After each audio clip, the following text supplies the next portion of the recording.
Once upon a time, in a small village nestled between rolling hills and lush forests, lived a family with two daughters, Amara and Zuri. Amara, the elder daughter, was as beautiful as the sunrise, and Zuri, the younger sister, had a heart as pure as gold. Their father, Baba Kofi, was a kind man who loved both his daughters equally. But their mother, Mama Kemi, showed a clear difference in how she treated them. Mama Kemi adored Amara.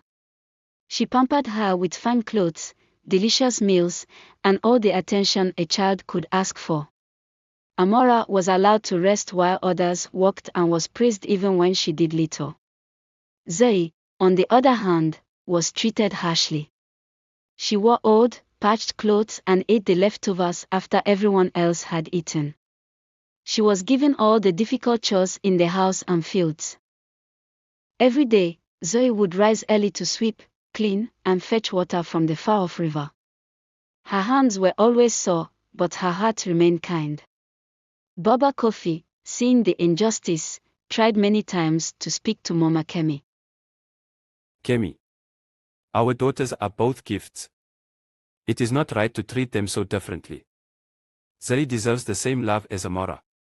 But Mama Kemi would wave him off, her face hard as stone, saying, Amara is my pride and joy. Zuri is only good for the work she does. Despite his efforts, Baba Kofi's words fell on deaf ears. He prayed that one day Mama Kemi would change her heart, but as the years passed, nothing changed. One day, as Zuri was collecting firewood deep in the forest, she came across a frail, old woman sitting by the side of the road. The woman looked weak and hungry. Without hesitation, Zuri knelt down and offered her the little bread she had in her basket and helped her drink some water. Thank you, child. You have a heart full of kindness. Zuri smiled and helped the woman to her feet. It's nothing. I'm just happy I could help. The old woman's eyes twinkled, and she gently touched Zuri's hand. Because of your kindness, I will give you a gift.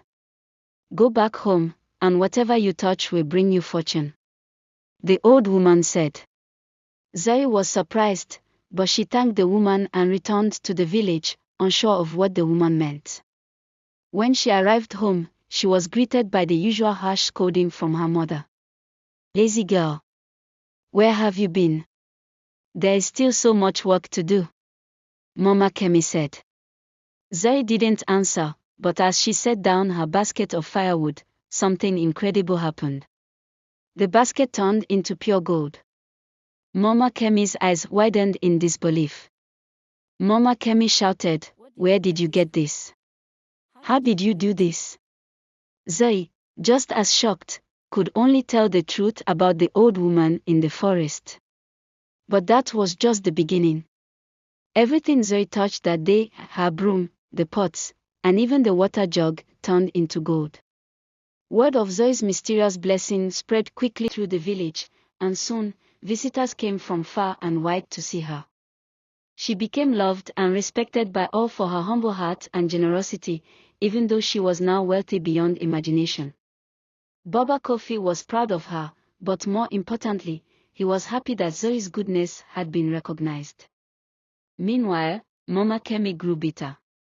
She had always favored Amara, hoping her beauty would bring wealth and fortune, but now it was Zuri who was admired and favored.